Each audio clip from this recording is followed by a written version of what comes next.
الله نزل أحسن الحديث كتابا متشابها مثانية تقشعر منه جلود الذين يخشون ربهم.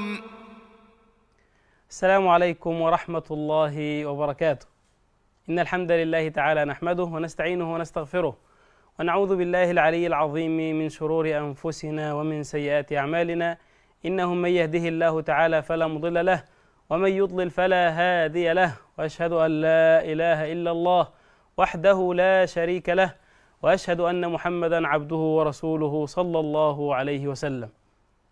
En el nombre de Allah, el clemente misericordioso. Alabado sea Allah, Señor del universo. Atestigo que no hay otra divinidad excepto Allah. Y atestigo que Muhammad sallallahu alaihi wasallam es su siervo y mensajero. Hermanos y hermanas, bienvenidos a nuestro programa Pregunta Huda. Hoy, inshallah, tenemos un tema muy importante. Ustedes saben el enfoque de este canal, que tratar de resolver los problemas de las comunidades musulmanes en América Latina. Por eso hoy vamos, inshallah, a hablar sobre la situación actual de los musulmanes en América Latina y cómo podemos mejorar esta situación y cómo podemos hacer, cuáles son las maneras para mejorar la situación de las comunidades en América Latina.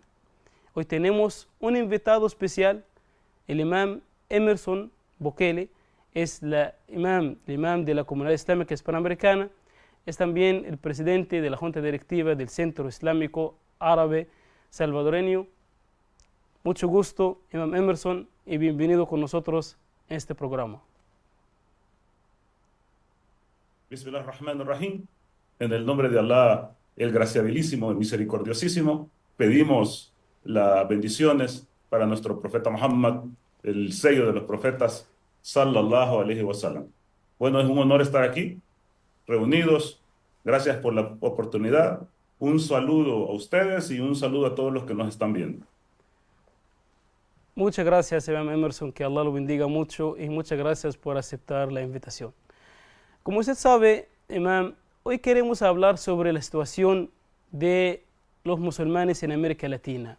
Primero, ¿cómo usted describe la situación actual de los musulmanes en América Latina? Bueno, yo creo que es importante que hablemos un poquito, antes de entrar al tema de la situación de los musulmanes en América Latina, de hablar un poquito de la situación de los musulmanes en el mundo. Creo que es importante que tengamos primero este foco y esta visión para ahí entrar a la situación de América Latina. Creo que el Islam hoy en día está, o no el Islam, sino que los musulmanes, porque es importante hacer esa división entre la religión, nuestro din, el camino y los caminantes. Entonces, la situación de los caminantes, independientemente de la religión, es como estos caminantes interpretan la religión y viven la religión, es una situación crítica a nivel mundial. Creo que nunca antes los musulmanes habían sido tantos en el mundo. De hecho, nosotros casi alcanzamos los 2.000 millones de musulmanes. Es decir, somos la cuarta parte de la población mundial. Pero no solo eso, tenemos grandes cantidades de territorio en el mundo. Si tomamos el territorio total de los países de mayoría musulmana, es un territorio nunca antes visto, ni siquiera en el tiempo del Imperio Otomano. Tercero, que los musulmanes en el mundo tienen poder, de alguna manera tienen riqueza. Los países árabes constituyen el 60% de las reservas mundiales de petróleo. Tenemos armamento, tenemos gente, tenemos ejércitos, tenemos una gran cantidad de personas, pero digamos que estamos en una especie de adormecimiento en el mundo. Y esto está en línea con lo que el profeta Muhammad, la paz sea con él, nos decía y nos hablaba sobre la situación de los musulmanes en el futuro. Entonces él decía en un hadiz auténtico, junto a sus sahabas y sus compañeros y sus discípulos, y les decía, va a haber un tiempo donde las naciones van a llamarse contra vosotros como cuando alguien llama a la gente para compartir un plato de comida. Entonces uno de los que estaban oyendo le dijo, ¿es porque seremos pocos, mensajero de Allah? ¿Es porque seremos pocos? Y entonces el profeta Muhammad respondió y dijo, no, vamos a ser muchos, o van a ser muchos, pero van a ser como la espuma del mar. Y va a venir sobre ustedes el wahy. No. Entonces el hombre le preguntó, ¿y qué es el wahy? Y entonces, o la debilidad. Entonces el profeta Muhammad dijo, es el miedo desmedido a la muerte y el amor desmedido hacia los bienes materiales. Creo que eso le está pasando a los musulmanes en el mundo ahora. Si no fuera por eso, si no tuviéramos esa debilidad interior, no estuviera pasando lo que pasa en Gaza, lo que pasa en Palestina en general, en Líbano, en Siria y en un montón de países donde los dirigentes islámicos básicamente están con los brazos cruzados.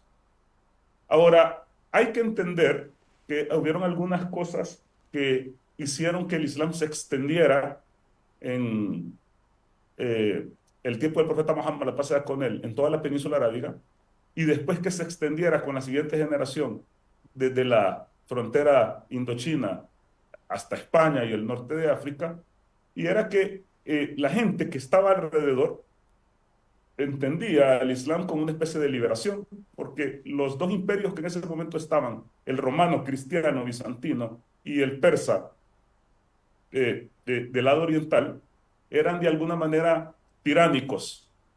De hecho, el imperio bizantino con los cristianos que no eran trinitarios, que eran muchos cristianos, la gente piensa que el cristianismo era algo uniforme, pero la verdad que había muchos cristianismos. Entonces, los cristianos nestorianos, los cristianos arrianos, los cristianos valentinianos, los Sí, cristianos monofisitas, incluso los cristianos ortodoxos se sentían de alguna manera vilipendiados y maltratados por los trinitarios. Entonces, cuando el Islam llega a esas tierras, ellos vieron esta oportunidad como una especie de liberación. exacto. Y además que el Islam promulgaba la unicidad de Dios y hablaba de todos los profetas anteriores, incluyendo Jesús, incluyendo Moisés. Y estos nestorianos, monofisitas, valentinianos, arrianos, que no creían en la Trinidad, vieron el Islam como una manera, además de la liberación, una manera teológica de liberarse de esta situación trinitaria. Y esto hizo que mucha gente, muchos cristianos, se convirtieran al Islam, porque hay que entender que el Islam crece fuera de la península arábiga, eh, en comunidades completamente cristianas. De Claro. hecho, las iglesias que se hablan en la Biblia, en el Apocalipsis, como Tiatira, Sardis, la Odisea, Éfeso, se convirtieron ahora, son iglesias o ciudades totalmente musulmanas. Ahora, ¿qué pasa en Europa y qué pasa en América, ¿cómo es? En el Perdón, norte de antes de África. hablar sobre lo que qué pasó en Europa, usted sabe, no tenemos varias llamadas, entonces podemos, inshallah, escuchar esta Resumir. llamada y pregunta y después, inshallah, continuamos con De usted. acuerdo, de acuerdo. Está bien. Tenemos la profesora Fátima de Venezuela. Salamu alaikum. Sí. Walaikum salam. Ya saca la Jaira, hermano. Wayakum. Qué honor de invitado. Mashallah, mashallah. La verdad que es una gran oportunidad. Hay tantas preguntas que quisiera hacer, pero hoy especialmente identificada por mi país, Venezuela, que es un país donde hay muchísimos musulmanes, alhamdulillah, y que, bueno, hemos sido afectados por una situación económica muy fuerte, pero creo que, bueno, ustedes manejan estadísticas mucho más precisas que las que puedo manejar yo, pero mi experiencia es que sigue creciendo el Islam en Venezuela, alhamdulillah. Pero aún así quisiera que el Sheikh, por favor, nos hablara para fortalecer la fe y que, bueno, y las situaciones que tal vez nos están acaeciendo de este lado del mundo, en Sudamérica, pues no marcara el descenso del incremento de musulmanes, de nuevos musulmanes al Islam. Bueno, agradecida de la respuesta, inshallah. Ya saca la jaira a todos. Wayakum. Muchas gracias, hermano Fátima. Wayakum. Jazakallah khair. Salamu alaikum wa rahmatullah, hermana. Un placer saludarla hasta Venezuela y un saludo para todos los hermanos venezolanos. Que Allah les bendiga y los mantenga firmes. Bueno, ya que estamos hablando de Venezuela, hay un venezolano no musulmán que hizo una tesis académica creo que está estudiando historia en la Universidad de Zulia, en Venezuela, y él hablaba de un tema o genera su tesis a través de un tema que se llama el crecimiento del Islam en Latinoamérica, oportunidades y desafíos. Sí, Entonces él planteaba en su tesis, obviamente, de que el Islam tenía grandes oportunidades en América Latina de crecimiento porque en los países latinoamericanos no hay tanto sesgo xenofóbico. Es decir, el latinoamericano en general, por supuesto que sí hay, pero en general, porcentualmente hablando, no tiene como una aberración hacia lo extranjero, como sí sucede en otros países como Europa o Estados Unidos, sino que es abierto a escuchar. Y decía que había una oportunidad de que la gente de alguna manera escuchara y no fuera reacia a entender una religión que se podría entender que es una religión extraña. Sin embargo, él ponía como principal barrera para que el Islam se extendiera en Latinoamérica la brecha cultural. Entonces, lo que dice este hombre, que se llama Gabriel Andrade, decía, el problema de que el Islam no crece de manera gigantada en América Latina es debido a la brecha cultural. La brecha cultural islámica es una brecha difícil de vivir para los latinoamericanos en general, especialmente la gente educada, y es lo que decía él textualmente, y decía, pero el latinoamericano está secularizado y es un poco más abierto, y entonces el Islam es incompatible con, perdón, en Latinoamérica es o el Islam y los latinoamericanos son incompatibles para poder aceptar de manera masiva esta fe. Entonces, por eso yo planteaba en algunas otras oportunidades que he tenido últimamente de hablar de este tema, que una de las cosas fundamentales que tenemos que hacer los musulmanes en Latinoamérica es dividir la cultura árabe o la cultura pakistaní o la cultura hindú o la cultura extranjera de la cultura islámica. Entender claramente qué es cultura extranjera, qué árabe o hindú o pakistaní, y entender qué es lo que dice la religión. Porque son dos cosas totalmente diferentes. Y hay una línea delgada entre las dos que hace que sea imposible dividirlas. Y creo que muchas de estas culturas que son extranjeras son difíciles para los latinoamericanos, incluso para los latinoamericanos de origen árabe o los latinoamericanos que de alguna manera tienen una inclinación religiosa hacia el Islam. Entonces creo que para mí este sería el primer punto. Creo que tenemos una oportunidad que es que la gente es abierta a escuchar religiones, filosofías extranjeras y no tiene un odio marcado hacia lo extranjero. Tenemos una oportunidad ahí, pero tenemos un problema que todos los latinoamericanos musulmanes tenemos que trabajar, y también los que han venido de otros países a vivir aquí, y dividir y entender cuál es la diferencia entre la cultura islámica y la cultura extranjera. Y para eso, todos los que estamos de alguna manera involucrados como predicadores, tenemos que hacer mucho énfasis en esto. creo que ya nosotros adelantamos un poco, Imam. Estamos hablando Usted sobre sabe, la situación actual, sí, claro, pero la pregunta de la hermana Fatima nos adelantó acerca de las soluciones o cómo podemos aumentar el Islam en América Latina. Claro que la barrera cultural es algo muy importante de entenderlo. No solamente la cultura extranjera, también los latinos mismos, los hermanos latinos, tienen que entender que el Islam es una cosa y la cultura es otra cosa. Es decir, que soy musulmán no significa que yo tengo que llevar la cultura, aunque contradice mi religión, y soy salvadoreño, entonces voy a hacer mi cultura, aunque contradice la religión. La base es el Islam, la religión, independientemente de cómo se llama el país, de qué nacionalidad es y de qué color de piel es. Lo más importante que adjunta todo es la creencia, es la religión. Muchas gracias. Tenemos una pregunta del hermano Muawiyah del Salvador. Salamu alaikum, hermano Muawiyah. Assalamu alaikum, Sheikh Mahmoud, Imam Wilson. Espero que estén bien. Wa alaikum salam wa Tengo una rahmatullahi wa pregunta, por barakatuh. favor. Con mucho gusto, hermano. ¿Qué, qué se debe hacer, Sheikh Mahmoud? ¿Qué se debe hacer para fortalecer los lazos entre los musulmanes, para fortalecer la comunidad musulmana en América Latina, generalmente? Gracias, muchas gracias, hermano Muawiyah. Bueno, yo lo que quiero decir es, ustedes saben que yo soy una persona que hablo lo que sale de mi corazón y lo que pienso, aunque a esto puede dañar susceptibilidades de la gente, pero si uno no asume esto, no va a decir nunca nada importante. Lo que quiero decir es que para todo esto que estamos hablando, o sea, ¿cómo hacemos para que el Islam crezca en Latinoamérica? ¿Cómo hacemos para fortalecer los lazos de los musulmanes Exacto. en Latinoamérica? ¿Cómo hacemos para llevar el mensaje de manera correcta? Todo esto que estamos hablando, necesita primero ordenar la casa.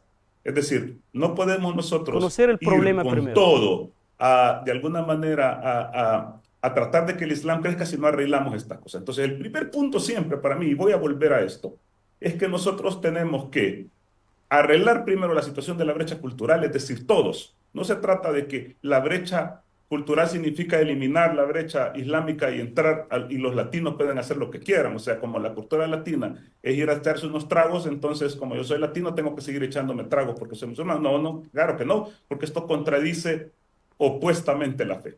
Sino Exacto. que lo que digo es que tenemos que nosotros definir, la gente que se encarga de las predicaciones, definir esto y decírselo a la gente. Decírselo a la gente para que esto sea más atractivo para los demás, sea más atractivo para los académicos, sea más atractivo para la gente pensante, sea más atractivo para la gente en general, porque si no lo que vamos a tener en las comunidades es gente que se inclina de alguna manera al gusto de parecer extranjero y no en realidad el problema de fondo que es el Islam. Ahora, ¿cómo hacemos para fortalecer los lazos entre los musulmanes de América Latina? Yo creo que esta iniciativa, por ejemplo, este tipo de programas que estamos haciendo ahorita, que estamos llevando ahorita, yo estuve también en un programa en una mezquita de Perú, el Nurul Islam, que fui invitado, también estuve en México, en la Ciudad de México, hablándole a las comunidades mexicanas. Y yo creo que este tipo de cosas, este tipo de programas multilatinoamericanos, donde los países latinoamericanos nos ven, son necesarios. Y también es importante que todos los que estamos involucrados de alguna manera en las mezquitas, en las comunidades, tengamos contactos y pensemos en un objetivo común en toda Latinoamérica. No, de hecho, para mí, en el Islam de habla hispana, desde España hasta Argentina, un objetivo común.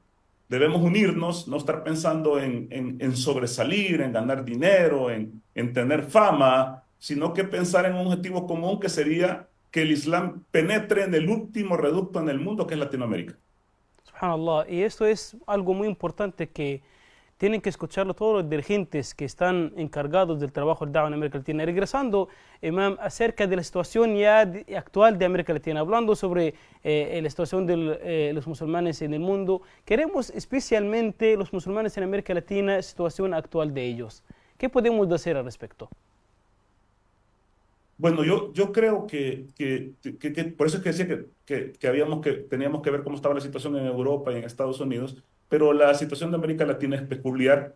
La inmigración que se hizo a América Latina a principios del siglo pasado fue básicamente de comerciantes, ya sea árabes y pakistaníes, que venían con la intención de quedarse un tiempo en América Latina. Es decir, venían y decían, nosotros vamos a poner un negocio allá, vamos a crecer económicamente y vamos a volver a nuestros países.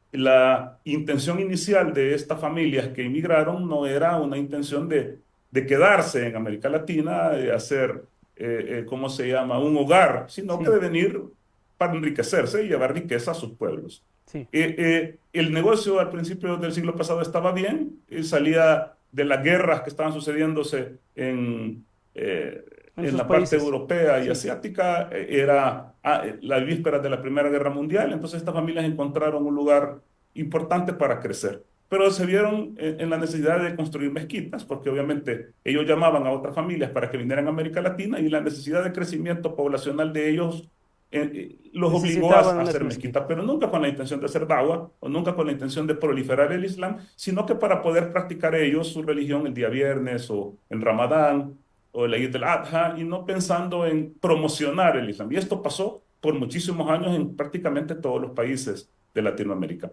Y estas mezquitas eran un poco cerradas. A mí, sinceramente, me admira cómo Allah ha guiado a personas latinos que se pusieron en su corazón conocer el Islam y llegaron a estas mezquitas y no encontraban el ambiente idóneo para ser atendidos.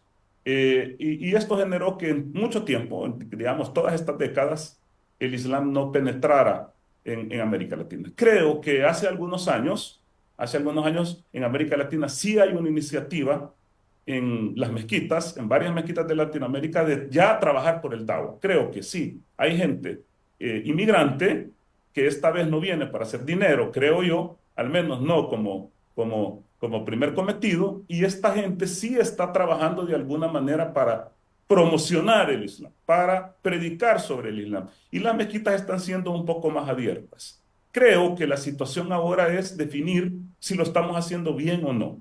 Porque El Salvador, donde estoy yo, y no lo digo porque estoy yo aquí, de hecho usted, Sheikh Mahmoud, también está en El Salvador, Sí. no sé si ya se lo robaron ahí de Judá y va a trabajar de presentador ahí, pero independientemente usted sabe que El Salvador, fuera de Latinoamérica, que es peculiar, El Salvador también es peculiar, Exacto. porque El Salvador nace, el Islam en El Salvador nace a partir de 1990 y no había inmigración islámica o inmigración musulmana. O sea, no había esta gente que venía a hacer dinero, porque las familias árabes que penetraron El Salvador, incluyendo la familia de mi papá, eran familiares cristianos, eran gente cristiana. Entonces, en El Salvador nace el Islam hace 30 años, como están haciendo ahorita en varios países latinoamericanos. Y entonces El Salvador nos quitamos ese problema de la inmigración y eso nos dio la oportunidad de crecer. Creo que es importante conocer lo que ha pasado en El Salvador para de alguna manera emularlo, copiarlo en los otros países de Latinoamérica, porque alhamdulillah nosotros ahorita siento que estamos adelantados y siento que estamos teniendo éxito. Nos falta muchísimo, por supuesto, hay muchísimo que hacer, pero creo que esta situación, esta manera debe de copiarse en Latinoamérica. Y no lo digo solo porque estoy en El Salvador, creo sinceramente en mi corazón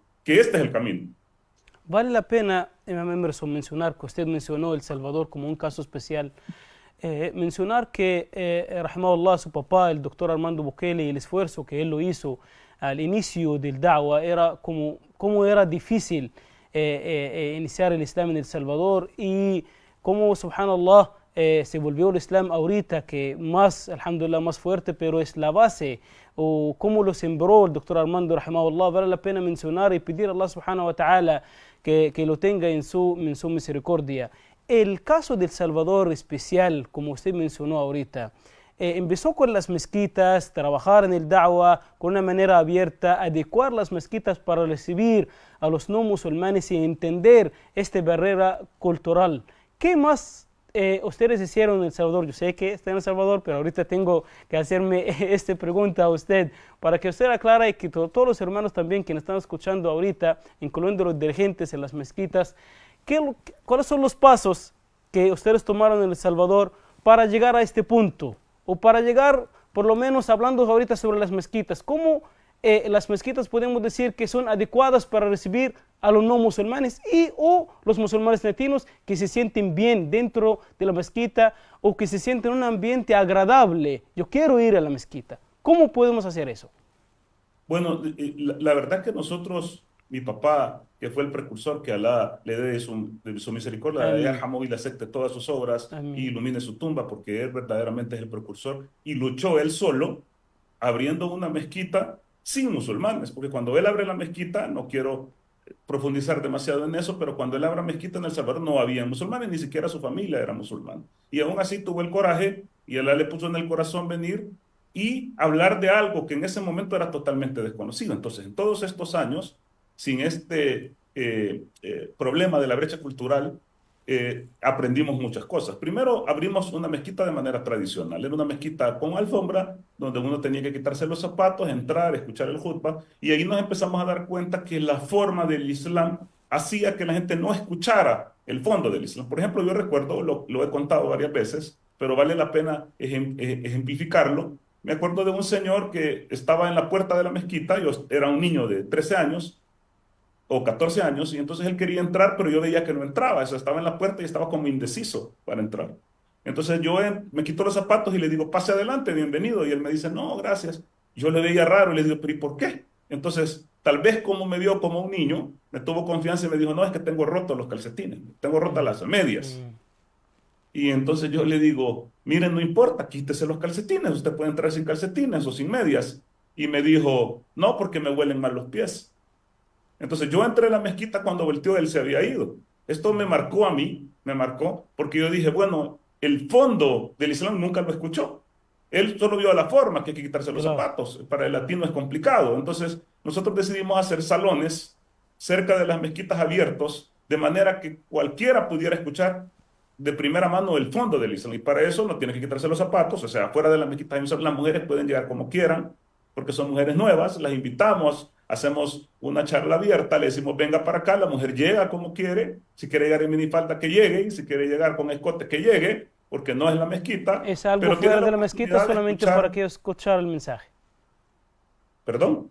¿Es algo fuera de la mezquita, un salón fuera de la mezquita solamente para que ellos... un salón fuera de la mezquita para que puedan escuchar el mensaje. Y esto da la oportunidad de que la gente entienda el fondo del Islam. La otra cosa es el lenguaje.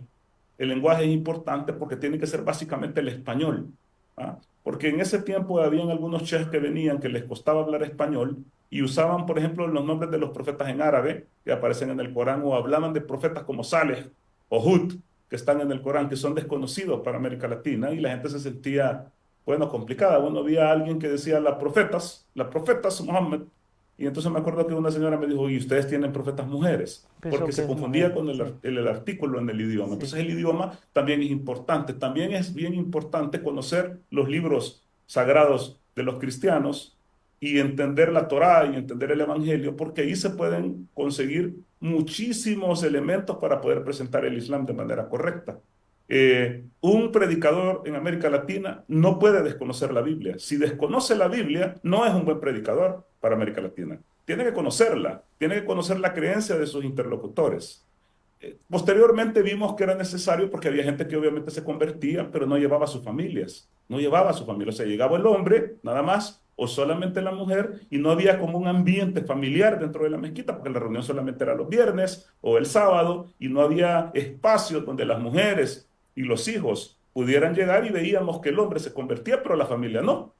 Entonces esto no permite crecimiento multiplicador. Entonces el hombre se moría y nosotros queríamos hacerle el salat al-janaza, queríamos hacer el salat del, ¿cómo se llama? De la muerte, de funeral. Sí. Queríamos hacer el funeral como musulmán, pero la familia no nos dejaba. Entonces lo terminaban, ¿cómo se llama? Enterrando como cristiano con una cruz y con la Biblia entre las manos. Vimos que era necesario que las mezquitas, además de tener este salón abierto, también tuvieran ambientes y actividades para incluir a las mujeres y a los hijos, porque aquí no nos demos paja, como decimos en buen salvadoreño, las mujeres tienen un control grande sobre las familias latinoamericanas debido a la irresponsabilidad de los padres. Y el siguiente paso, que es importantísimo, es que al tener estas familias y al nacer las nuevas generaciones, que ya son niños que crecen en una familia musulmana nueva, hay que tener una escuela.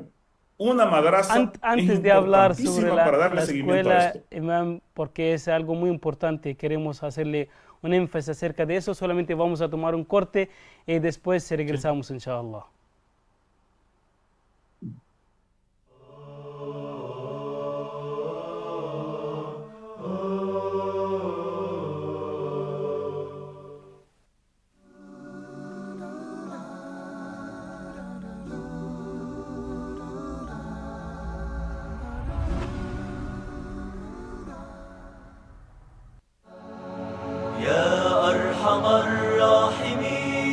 Assalamu alaikum wa rahmatullahi wa barakatuh. Mi querido hermano, mi querida hermana, bienvenidos a nuestro programa La Luz del Corán. ¿Acaso usted sabe qué significa la palabra al-falaq? ¿Qué significa la palabra al-masad? Y muchas palabras que encontramos en el Corán y no sabemos su significado. La mayoría de nosotros recitan el Corán, pero no saben lo que significa. En nuestro programa, inshallah, vamos a intentar de explicar algunas aleyas, algunas palabras, de tener algunas enseñanzas del Corán, del libro de Allah, con el libro de Allah y en el mes del Corán. Con esto vamos a ver, inshallah. Jazakumullahu khairan. Assalamu alaikum wa rahmatullahi wa barakatuh.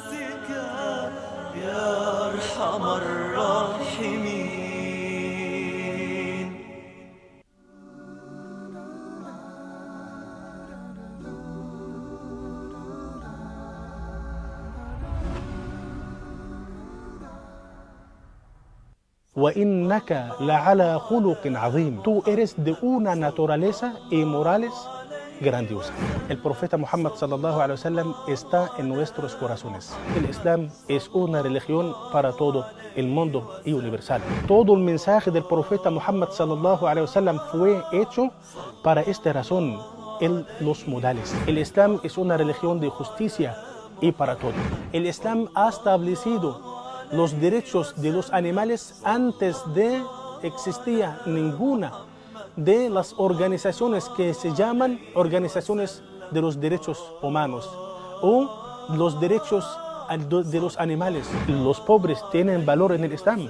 Sí, claro. El huérfano tiene todos sus propios derechos, como todos los demás. El Islam, hermanos, ha dado una importancia grande al buen trato con las mujeres.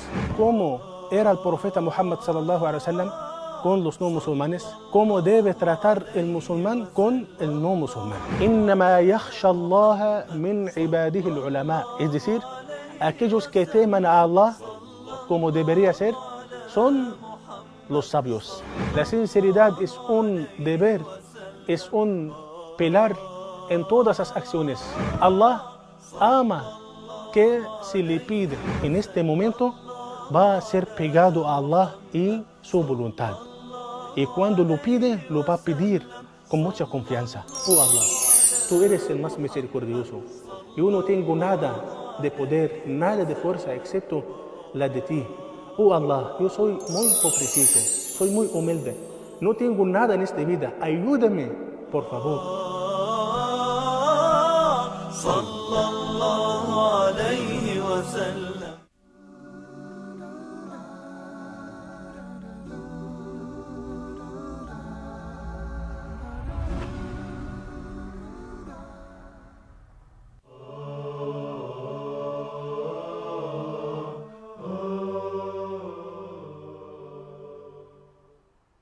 Assalamu alaikum wa rahmatullahi wa barakatuh, hermanos. Volvimos otra vez.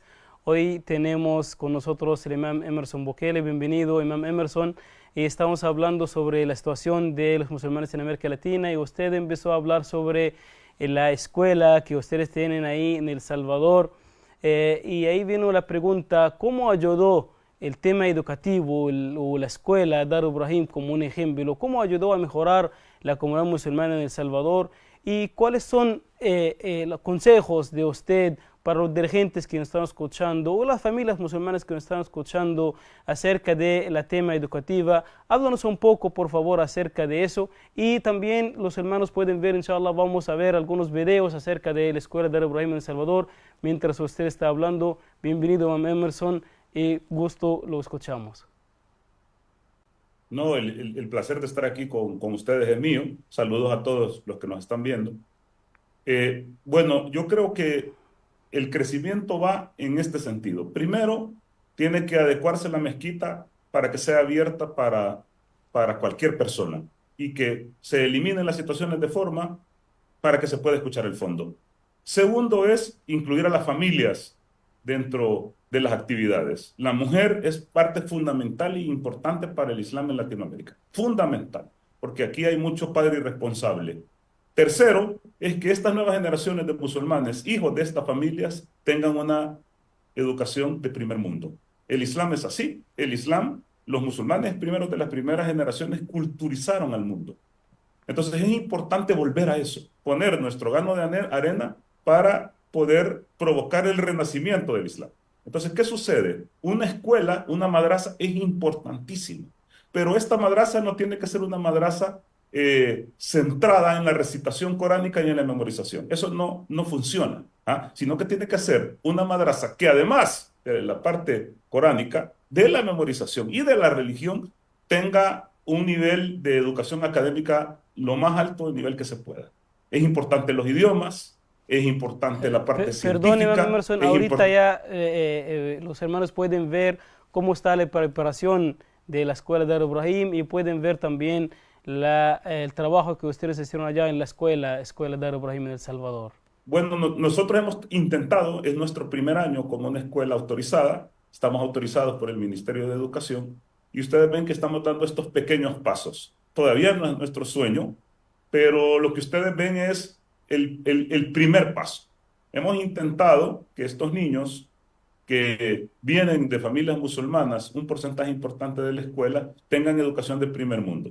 Tenemos clases de inglés, clases de francés, clases de árabe, clases de español como idiomas propiamente dicho. Además enseñamos Islam, obviamente, enseñamos Corán Y además de eso, enseñamos informática, robótica, programación y intentamos que también la ética, los valores islámicos entren desde la temprana edad hacia estos niños. Porque evidentemente este es el futuro de la nación islámica en Latinoamérica. Y tienen que ser niños integrales, tienen que ser polímatas, como eran los primeros sabios del Islam que sabían de todo, por lo menos con un conocimiento general de todo lo que se pueda. Y además valores importantes como la justicia, la misericordia, la fe. Y lo que saben del Corán, lo que entra en su corazón, tienen que platicarlo. No solo tiene que ser una recitación bonita que no pase de las gargantas. Estamos intentando, sabemos que no es fácil, pero creo que este es el futuro. Una de las cosas que más satisfacción me dan, inshallah lo acepte, es que también aceptamos niños cristianos. Es decir, nosotros aceptamos niños cristianos dándoles becas siempre y cuando estos niños acepten o sus familias acepten que van a recibir también una educación islámica. De la mayoría de niños que entraron este año se convirtieron al Islam. MashaAllah. Es decir, la mayoría de niños que estudiaron terminaron aceptando el Islam, pero no solamente eso. Esos niños que se convirtieron en el Islam hicieron cambios enormes. O sea, vienen los papás cristianos diciéndoles, miren, miren, mi hijo cambió, mi hijo era malcriado, mi hijo era desobediente, mi hijo no le interesaba el colegio y ahora es un niño que reza, que hace sus 5 oraciones, es un niño que es obediente, es un niño que hace caso, es un niño que es respetuoso y padres de estos también se han convertido al Islam. Entonces, para mí, este tercer punto es el camino para que el Islam entre en toda América Latina y ayude a construir musulmanes integrales, Sí. musulmanes buenos que provoquen el renacimiento del Islam, no solamente en América Latina, sino también en el mundo. Los niños reciben medicinas, reciben educación psicológica y también reciben comida. Tenemos internos y tenemos niños que van y salen en la tarde. El programa es hasta Salat al-Maghrib. Después de Salat al-Maghrib el programa termina, pero tenemos un programa especial para los internos. También tenemos recreación, también tenemos deportes. Así que, inshallah, que esto lo podamos desarrollar aún más, podamos aceptar más niños y esto se replique en toda América Latina. MashaAllah, tabarakallah, qué buen trabajo. Una pregunta, ¿cómo pueden los alumnos si quieren inscribir en esta escuela?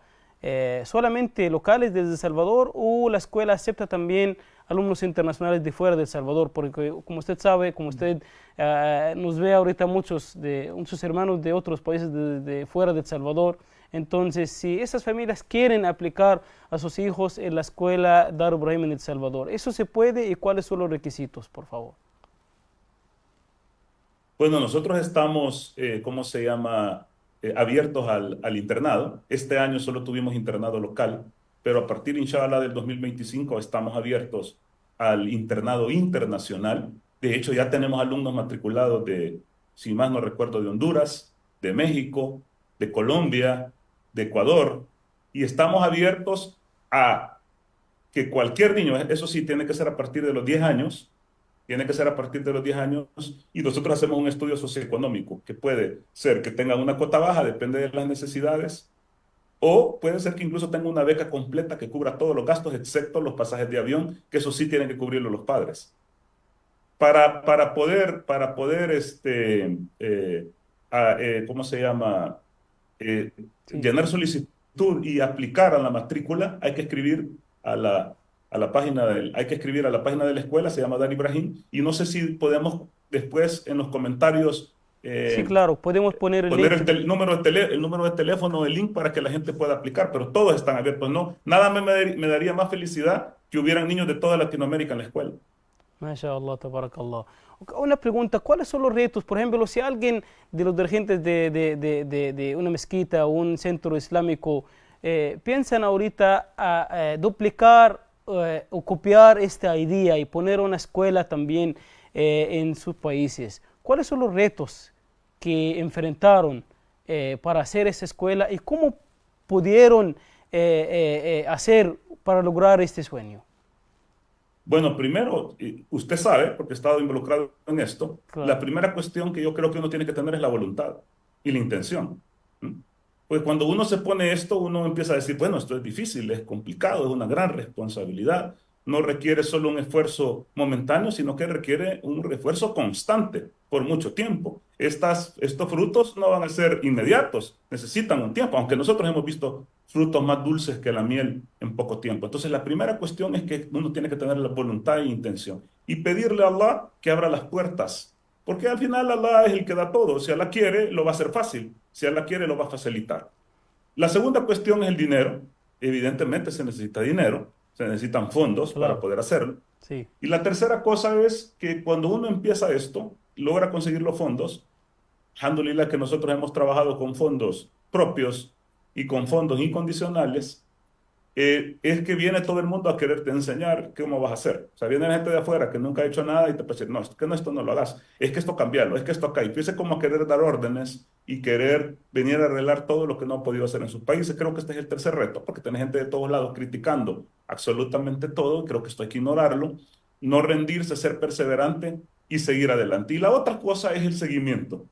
Es decir, esto, abrir cuesta la madraza, es complicado, pero el seguimiento es aún más complicado.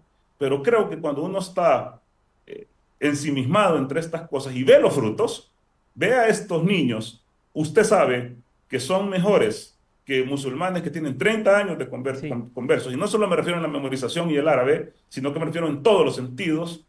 Vale la pena absolutamente todo el esfuerzo y todos los obstáculos que se tienen, porque, inshallah, esto resuena en la eternidad.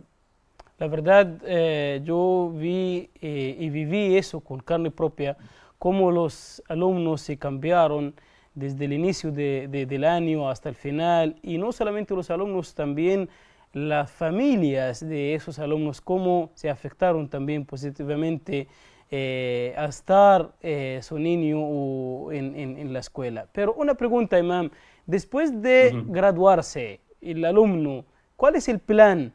¿Ustedes tienen un plan para este alumno si graduó en la escuela de Ibrahim? ¿Qué va a hacer después? Bueno, nosotros tenemos un plan a corto plazo, un plan a mediano plazo y un plan a largo plazo. Evidentemente los planes se pueden hacer, uno puede poner sobre papel cualquier cosa. Y si se cumplió el sueño de abrir una escuela, que era un sueño que parecía imposible, inshallah se puede cumplir sueños más grandes. Nosotros ahorita, en este momento, tenemos becas de varios países eh, eh, de mayoría islámica, que nos han ayudado, por ejemplo, a perfeccionar la parte religiosa, la parte del idioma árabe, la parte del Corán, pero no por mucho tiempo. Es decir, nosotros no queremos que la gente se vaya demasiado tiempo a otros países y pierda la idea nuestra y pierda cómo los hemos formado. Así que ahorita tenemos una colaboración con una organización en el Cairo, por cierto, y nuestra primera generación de graduados, que acaba de ser nuestra primera promoción, va un año de beca todo pagado para perfeccionar el árabe y la religión islámica, además abrir su mente y vivir en un ambiente islámico. Inshallah, inshallah, en ese interín estamos buscando comprar una universidad. Una universidad para que tengamos todo, tengamos la escuela desde los infantes, desde 5 años, y también podamos dar educación superior. MashaAllah, tabarakallah. Qué bueno. Imam Emerson, como un consejo final que usted puede dar a los musulmanes en América Latina. La primera cosa que creo que los musulmanes en América Latina tenemos que sentir una enorme felicidad que Alá nos ha guiado y nos ha escogido entre tantos millones de gente desviada y vio algo en nuestro corazón y nos llevó hacia el Islam. Eso para mí es maravilloso, porque la gente solo valora las cosas en función del dinero y de la riqueza, porque es lo que aman. Entonces dicen, Alá no me da riqueza, no me da dinero, entonces Alá no me ama, no me quiere. No se da cuenta que para Alá la riqueza y el dinero y el poder no valen nada. Y no valen nada más en este mundo. ¿Qué es lo que vale para Alá? Lo que vale para Alá es la fe, Claro. porque eso es lo que nos acerca más a Él. Y eso es lo que nos ha dado Él. Lo que es valioso para Allah es lo que nos da a nosotros. Y esa fe que nosotros tenemos no la valoramos. Entonces, la primera cosa que quiero aconsejar a todos los musulmanes latinoamericanos, bueno, no a todos los musulmanes latinoamericanos, todos los musulmanes en el mundo, es que sientan la alegría, la felicidad y la satisfacción, y más que todo el agradecimiento que Alá nos guió. Segundo, que la cosa que les doy es que ustedes tienen que poner voluntad, que como musulmanes latinoamericanos somos responsables no solamente de vivir el Islam para nosotros y para nuestras familias, sino que tenemos que transmitirlo a los demás. Es obligación que nosotros lo transmitamos a los demás con nuestro comportamiento, con nuestras palabras y con nuestro esfuerzo, de todos los sentidos, físico, económico, temporal, todo nuestro esfuerzo. La tercera cuestión es que aprendan, pero aprendan de gente que verdaderamente sabe. Aquí hay mucha gente que se pone doctor, no sé qué. Si se pone doctor, tengan desconfianza, ¿ah? Porque un verdadero sabio no anda poniendo sus títulos primero. Busquen gente verdaderamente que la guíe y entiendan que la religión, en sentido estricto, es en su mayoría fácil de comprender. Alá nos enseña la belleza del tauhid, la belleza de la unicidad y cómo tenemos que ser con los demás. La justicia, la misericordia y la fe. Estas son las virtudes primeros que tenemos que tener. La otra cuestión es que pongamos todos los latinoamericanos el objetivo de que el último reducto del Islam sea vencido y que el Islam llegue a todas las casas de manera correcta de América Latina, juntos, haciéndolo juntos, sin estar buscando beneficios personales ni peleas, porque hay comunidades que se pelean entre sí, mezquitas que se pelean entre sí. Yo soy el que hago esto, yo soy el que lo hago. Tenemos que unirnos. Si Alá Azawayal nos ve unidos, inshallah va a abrir las puertas para que seamos precursores de un Islam maravilloso en América Latina. Yo tengo mucha fe en eso. Inshallah, así será. Muchas gracias, Imam Emerson, por sus palabras y por sus consejos. Y pedimos a Allah subhanahu wa ta'ala que este ejemplo que está dando en Salvador, esta escuela, tendrá éxito, inshallah azawajal. Gracias por aceptar la invitación y muchas gracias también para todos los hermanos y hermanas que estaban con nosotros hoy. Gracias por escucharnos y gracias por estar con nosotros. Y inshallah nos vemos en otras ocasiones en nuestro programa Pregunta Huda. Assalamu alaikum wa rahmatullahi wa barakatuh. الله نزل أحسن الحديث كتابا متشابها مثانية تقشعر منه جلود الذين يخشون